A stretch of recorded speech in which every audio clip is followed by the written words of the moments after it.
Hold on to your crypto wallets because it is getting wilder than a Tesla on ludicrousness. That's right, guys, it is a full-blown crypto crash, and Bitcoin news is sending shockwaves through the entire industry. Is this the end of the crypto dream? Let me know your thoughts in the comments down below. Is your Bitcoin about to turn into, well, no Bitcoin? Fear not. In today's video, we are going to dissect the Bitcoin news, dive deep into what is going on, and give you the straight-up facts as to where I think the crypto space is heading. Let's get into it. Okay guys, we're going to start here on the chart. This is Bitcoin paired up with USDT. We're on the 4-hour Binance chart, and following on from yesterday's video, the day before, we were talking about this yellow box range down here, this being $57,200 to $60,000. Yesterday we saw us come right down into this range, although very briefly we have actually hit into our expected range for Bitcoin on the shorter time frames. This basically means that Bitcoin did have a bit of a pull to the downside. We lost $60,000 as the support line for Bitcoin, and we fell into the targeted range, $57,200 to $60,000. Let's bring this back up on the screen here, right? And so with this most recent move to the downside, we can of course see and acknowledge that we have got a bit of a bearish pattern and a bearish structure here for Bitcoin. Okay, we do have obviously the lower lows and we have the lower highs, right? And we can see those in here. We can also see that the 50 EMA, the 50 SMA have crossed down lower than the 200 4-hour EMA. This is a death cross for Bitcoin. This is very negative. It's to be seen, unfortunately, as a bit of a bearish tell on the smaller time frame. So we should be expecting more volatility when it comes to BTC. We are not yet through the woods when it comes to Bitcoin in the smaller time frames, but things on a macro scale are not actually that bad. And we're going to be going through why the crypto dream is actually still okay, although there is a lot of negativity in the space at the moment on the smaller time frames, and of course in the news sending those shockwaves. The Bitcoin news today is causing a few disruptions, and we're going to go through that. Ultimately, the crypto news today is a very interesting one that we want to dive into a little bit after we've done the chart. So let's come back into here. Right, on the smaller time frame, we can see we have slippage to the downside still, and we are still looking for these to come down a little bit lower. We're not yet through the worst of this crash just yet. Okay, now on a slightly higher time frame, if we take this up to a daily time frame, you can see exactly what is going on here, right? Let's bring this into view. So here we can see that we have dropped down lower than the 50 EMA, right? The exponential moving average. The 50 exponential moving average is usually an area of support or resistance, okay? Along with the 200 exponential moving average. In the case of Bitcoin right now on the 50 EMA, we do find ourselves with it being resistance. We've got rejected here yesterday on Wednesday, the 17th of April. Okay, this rejection has taken us down into our targeted range, which of course, as I said earlier, was 57,200 to, well, actually technically 59,955, but we say $60,000 is a nice round number. Now, this is a part of a 3-wave correction that we can see in here, right? So this 3-wave correction is looking to complete. We know we're not trending down because of the overlapping nature of everything that is going on. For example, and as I went through this yesterday, we had this initial pullback over here. We had the relief rally that we were tracking. And then, of course, we started to see this next slippage to the downside, right? This 3-wave movement. Now, with this, we can see that we broke our existing low over this side, but then rallied up towards our 50 SMA. Okay, that simple moving average. Create overlapping structure with what we had over here. Okay, this overlap tells us that there is no trend from an Elliott wave theory or from more advanced analytical approach. There is no trend to the downside. Instead, we actually find ourselves with the overlapping candlesticks and a corrective short-term pattern to the downside. This is why I was saying on the shorter time frames, things are looking quite bearish. But on the larger time frames, they're not as bad as maybe the news, the Bitcoin news today is making out, right? So we're going to come into that in a second.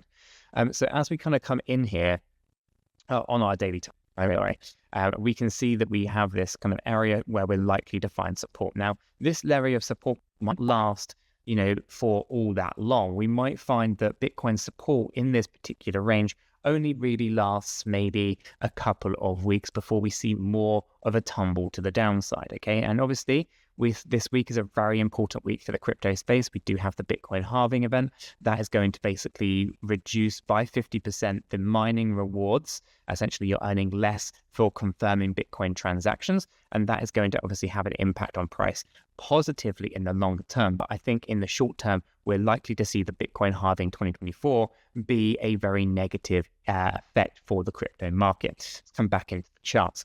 So knowing that we have this move here and looking to, we'll be looking for a bounce. Now, the areas that I would be focusing in on for the kind of relief rally that will follow will potentially be this little sliver right in here. So I'm going to put this into the chart right now. Okay, so this is where I think we're likely to find the next area of resistance. Okay, meaning that we'll move upwards from our $57,200 to $60,000 range, this low range, and we'll be moving up towards this $68,200 to $69,000. Okay, so we're looking to finish off this correction here, then we're looking for a relief rally up to this resistance. Once we do this, my expectation will be that we will actually find more slippage to the downside, and it will coincide nicely with our 200 EMA, which is down here at the moment.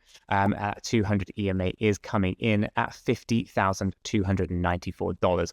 Okay, so we do know that there's going to be a little bit of interest at that to turn it into support. And as I was saying earlier, right, the 200 exponential moving average is a trend filter. If you are above the 200 EMA, then you are technically still in an upward trend move. And on a macro scale, that's where we are. We are above that 200 daily EMA.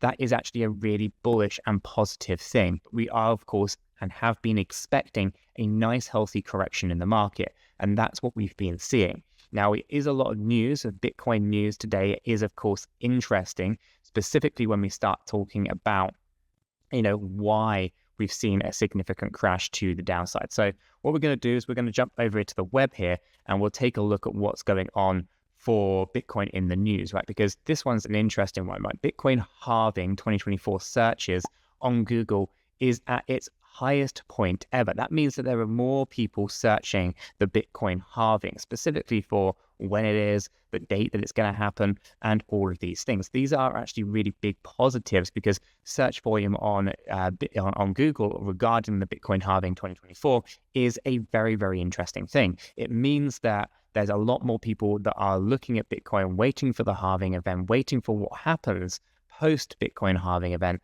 and waiting to kind of get involved in that next big bullish movement to the upside.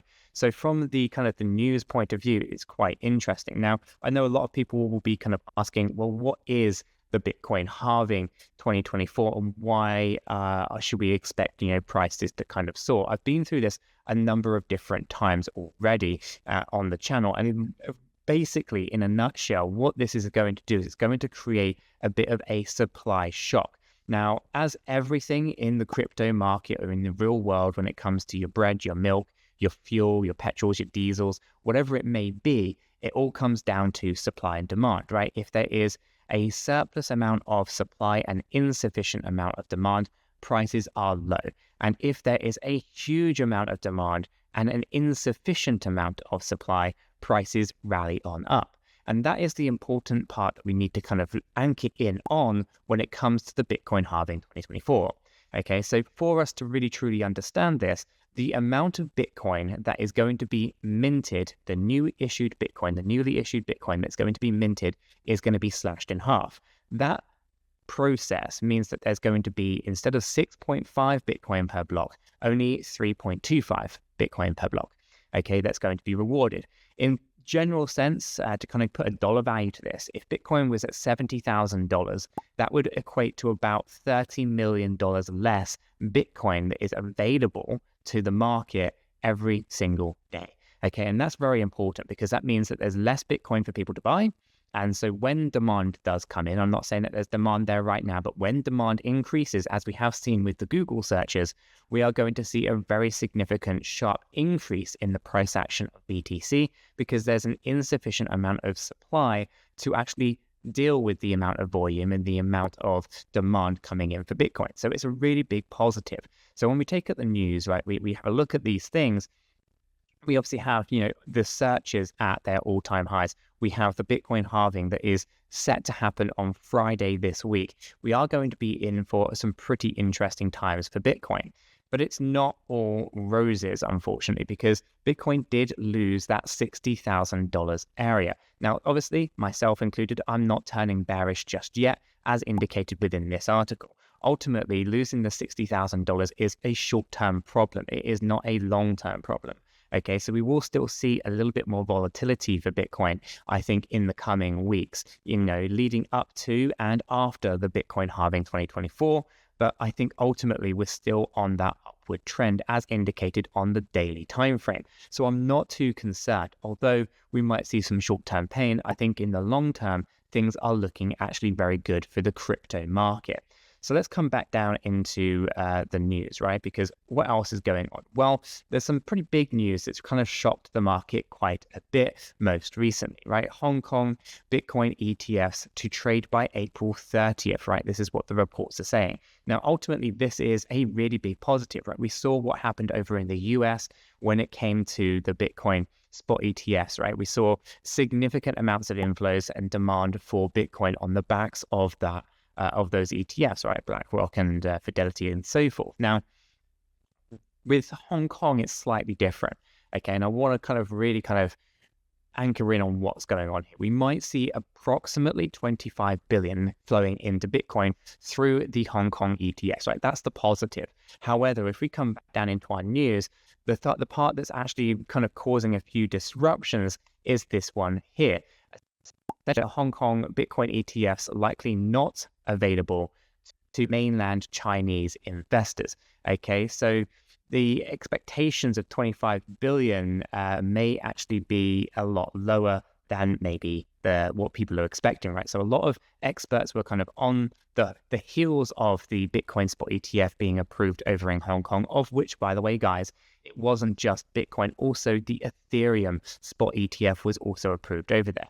Now, if you can't get into mainland China, this is potentially going to be quite a bit of a disaster for the ETFs. I don't think you're going to see the amount of volume that a lot of people were initially expecting on the back of it. And we are seeing some negative price action. Now, I'm not saying, I'm sat here saying that this particular news is what is fueling that potential downward move that we saw with the loss of $60,000 in the charts. That's not what I'm saying. What I am saying is I think it was a contributing factor along with other things going on, right? We obviously have things that are happening over in the US, specifically with the inflation, the way that it's going, with the Fed that are looking that maybe increasing their interest rates, and that could potentially also be disastrous for risk-on assets such as Bitcoin. The stock market is also taking a bit of a tumble. The mining companies are also taking a bit of a tumble as their revenues are set to be halved in just a few days. So from the kind of the stock market element and from the Federal Reserve over in the US,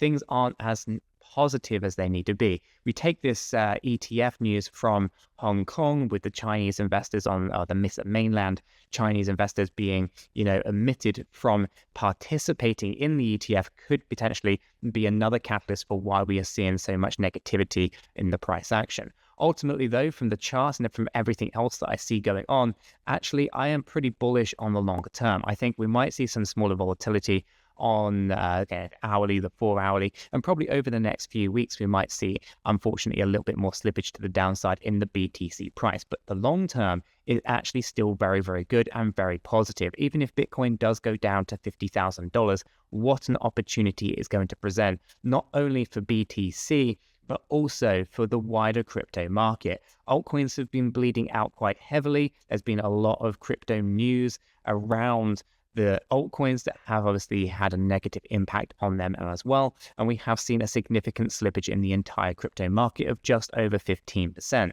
That being said, though, that's the opportunity. Some altcoins are down over 60% most recently, and that is a huge dollar cost averaging by the dip opportunity. Let me know what your thoughts are in the comments down below, and why don't you check out this video right here where I go through my thoughts and opinions on what I think is going on in the crypto space.